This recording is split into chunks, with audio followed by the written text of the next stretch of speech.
சில நாட்களுக்கு முன்னர் ஆபத்தான முறையில் ரயிலில் பயணம் செய்த ஷகிலா பானு என்ற பெண் தற்போது அந்த தவறை உணர்ந்து மன்னிப்பு கோரியுள்ளார். நாகர்கோயிலிருந்து சென்னை நோக்கி சென்ற ரயிலில் படிக்கட்டில் பயணம் செய்து அதை ரீல்ஸாக எடுத்து போட்டுள்ளார். வீடியோ வைரலானதைத் தொடர்ந்து இவர் மன்னிப்பு கோரியுள்ளார். ஹாய், எல்லாத்துக்கும் வணக்கம். நான் இதுக்கு முன்னாடி பார்த்தீங்கன்னா 3 days முன்னாடி பார்த்தீங்கன்னா வீடியோ நான் போட்டிருந்தேன். ட்ரெயினில் போகிற மாதிரி படிக்கட்டி நின்று ஒரு வீடியோ போட்டிருந்தேன். ஸோ அது வந்து நான் கேஷுவலாக விளையாட்டுக்கு பண்ணது இவ்வளோ நான் சீரியஸாகவும் நினச்சி பார்க்கல. நான் எப்பவுமே பொதுவாக வந்து ரீல்ஸ் பண்ணுவேன். அது வந்து எப்படி சொல்கிறேன்னு எனக்கு தெரியல. அந்தளவுக்கு என்னைய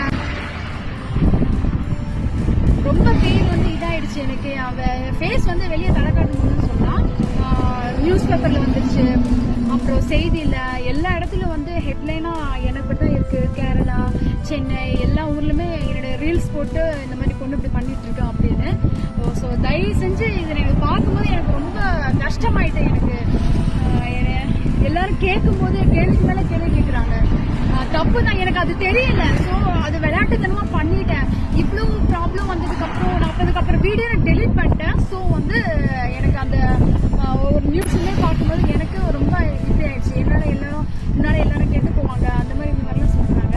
அதை நான் தப்பு தான் உணர்ந்துக்கிறேன். ஸோ இந்த மாதிரி நான் பண்ணுறது மாதிரி நீங்களும் அந்த வீடியோ பண்ணாதீங்க தயவு செஞ்சு. அப்புறம் கடைசியில் இதெல்லாம் நிறைய ரிஸ்க் இருக்குது. நான் ஏதாவது ஒரு கேஷுவலாக நான் பண்ணிட்டேன், அதனால இப்போ நான் கஷ்டப்படுறேன். உண்மையாலுமே நான் சீரியஸாக சொல்கிறேன். ஒருவேளை நான் மேபி அந்த வீடியோ பண்ணும்போது ஸ்லிப்பாக இருந்தாலும் ஒருவேளை நான் டெத் ஆகிருக்கலாம், இல்லை ஏதாவது கூட ஆயிருக்கலாம், கை கால் போயிருக்கலாம். அந்த மாதிரி நிறைய பிரச்சனை இருக்குது. இந்த மாதிரி நீங்களும் பண்ணிடாதீங்க. உங்கள் ஃபேமிலிக்காகவும் உங்கள் ஃப்ரெண்ட்ஸுக்கெலாம் வந்து ஷேர் பண்ணுங்கள். எங்கே போனாலும் சேஃப்டியாக இருங்க. எங்கெந்த இடத்துல கரெக்டாக இருக்குமோ அந்தந்த இடத்துல இருங்க. தேவையில்லாமல் வந்து இந்த மாதிரி. அதைத் தொடர்ந்து அந்த வீடியோவை தனது இன்ஸ்டாகிராம் பக்கத்தில் நீக்கிவிட்டேன்.